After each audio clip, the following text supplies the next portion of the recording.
বিসমিল্লাহির রহমানির রহিম। আসসালামু আলাইকুম ওয়া রাহমাতুল্লাহি ওয়া বারাকাতুহু।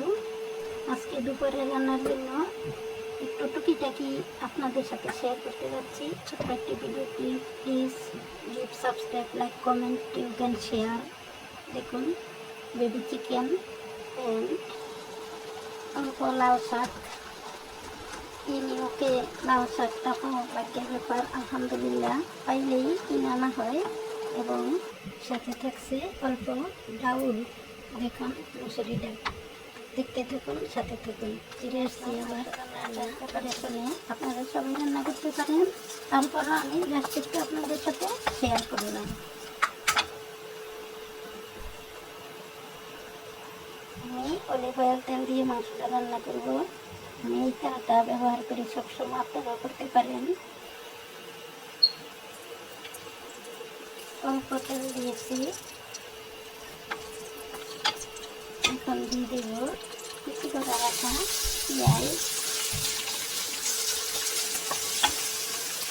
আদা রসুন এবং জিরা দেওয়া পেস্ট, পরিমাণ মতো লবণ, একটু মিট মশলা দিয়ে দেব, এক চামচ হলুদ, সাথে টমেটো দেব, তাই অল্প হলুদ দিয়েছি।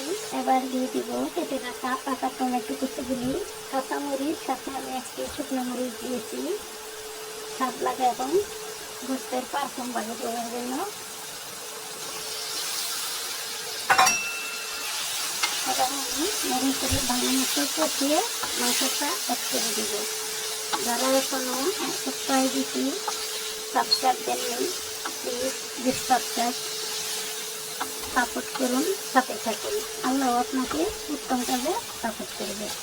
দেখতে থাকুন, ভিডিওটি না টেনে কষিয়ে তারপর আমি অল্প কয়েক টুকরো আলু অ্যাড করে দেব। কিন্তু আজকে মাথা মাথা রাখবো, বেশি জল দেবো না। মুরগিগুলো ব্রয়লারের, তাই একটু বেশি সিদ্ধ হয়ে যায়। টমেটো দিলে একটু শক্ত শক্ত থাকে, আপনারা দিতে পারেন, মাংসটা চলে না, দেখতে সুন্দর হয়, খেতেও অনেক মজা হয়। প্লিজ ছোট্ট একটা ভিডিও আপনারা লাইক, কমেন্ট অ্যান্ড সাবস্ক্রাইব করে সাপোর্ট দিন। এই হলো চিকেন উইথ পটাটো মাখা মাখা গোল কারি এবং লাউ শাক। হলো গাইডগণ, আপনারা আমাকে একটু দোয়া করবেন, আমি একটু অসুস্থ বেশি। ডাল। Thanks a lot again. আসসালামু আলাইকুম ওয়া রাহমাতুল্লাহি ওয়া বারাকাতুহু। আল্লাহ হাফেজ, ভালো থাকুন, সুস্থ থাকুন। আমার জন্য একটু বেশি বেশি দোয়া করবেন এবং আমার পরিবারের জন্য।